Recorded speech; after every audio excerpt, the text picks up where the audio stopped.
నిన్న రేషన్ కార్డులకు సంబంధించి నాదెళ్ల మనోహర్ చెప్పినటువంటి అసెంబ్లీలో స్పీచ్ చూసాం.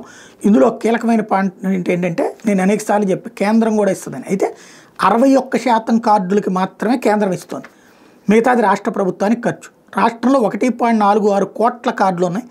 61% కార్డులకే కేంద్రం నుంచి బియ్యం రూపంలో సాయం అందుతుంది, మిగిలిన కార్డులకి రాష్ట్రమే సాయం అందిస్తుంది.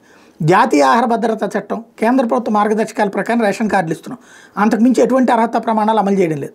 ట్యాక్సీలు కలిగిన వాళ్ళకి కార్డుల జారీలు మినహాయింపు ఉంది, కానీ కేవలం బియ్యం కార్డుగా మాత్రమే గుర్తించేలా మార్పు తెచ్చేందుకు ప్రయత్నిస్తున్నాం. ఇప్పుడు కూడా ఇస్తుంది అదేగా.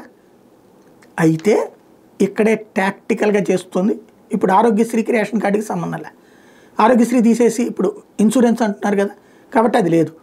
అట్లాగే ఇక పైన ప్రభుత్వ పథకాలకన్నిటికీ రేషన్ కార్డుతో సంబంధం లేకుండా చెయ్యాలని చూస్తున్నారు. వెరీ గుడ్, చాలా అద్భుతమైన ఆలోచన. కానీ ఇక్కడ ఒక సున్నితమైన రేఖ ఉంది, చాలా జాగ్రత్తగా ఉండాలి. ఇప్పుడు అదే జరిగితే ఫీజు రియంబర్స్మెంట్ కార్డులు సపరేట్గా ఇవ్వాలి, మెడికల్ కార్డులు సపరేట్గా ఇవ్వాలి, అట్లాగే ఇళ్ల కార్డులు సపరేట్గా ఇవ్వాలి.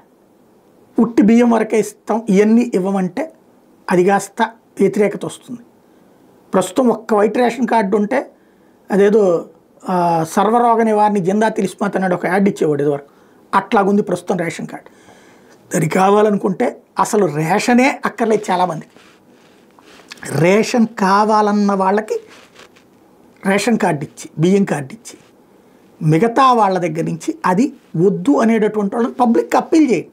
అయ్యా మీకు బియ్యం వద్దు అనుకునేవాళ్ళు, మీరు తిన్నారనుకునేవాళ్ళు మాకు వదిలేయండి. చాలామంది డ్రాప్ అయిపోతారు ఇదివరకు గ్యాస్ సబ్సిడీని వదులుకున్నట్టుగా. అట్లాగే ఇళ్ళు మీకు వద్దనుకున్న వాళ్ళని వదిలేయండి, కావాలనుకున్న వాళ్ళు అప్లై చేయండి. మధ్యతరగతి కూడా అడిగితే ఇవ్వండి ఇళ్ళు. దానివల్ల ప్రయోజనమే కానీ నష్టం లేదు సమాజానికి. వాళ్ళకి 4 రూపాయలు మిగిలితే మన పేరే చెప్పుకుంటారు. అట్లాగే ఫీజు రియంబర్స్మెంట్, ఇది ప్రతి ఒక్కళ్ళు కావాలనుకుంటున్నారు. ప్రతి ఒక్కళ్ళు దీని మీద దృష్టి సారించండి. ప్రతి ఒక్కళ్ళు ధనవంతులతో సహా దీనికి ఏం చేయగలరో ఆలోచించండి. అట్లాగే ఆరోగ్యశ్రీ బదులు హెల్త్ సిస్టమ్ ఏది ఇన్సూరెన్స్ అంటున్నారు, అది మాత్రం చాలా ప్రమాదకరం. పేదలు కూడా నష్టాలు పాలయ్యేటటువంటి పరిస్థితి ఉంటుంది. దాని విషయంలో ఆలోచించుకోండి. చేతులు కాలేక ఆకులు పట్టుకుంటే ప్రయోజనం లేదు. అది ప్రతిదీ ఇలాంటివి చాలా సున్నితమైన అంశాలు. అవసరమైతే అఖిలపక్షం వేయండి, మేధావులతో మీటింగులు పెట్టండి, మొత్తం వివరాలు తీసుకుని ఆ తర్వాత పేదరికంలోంచి వచ్చినటువంటి వాళ్ళతో మాట్లాడండి. తర్వాత ఒక పిక్చర్కి రండి, కానీ గబక్కన చేసేసి ఆ తర్వాతన ప్రజలు ఇదంతా కోరుకున్నారు లేకపోతే వాడి వల్ల వీడి వల్ల అంటే కుదరదు.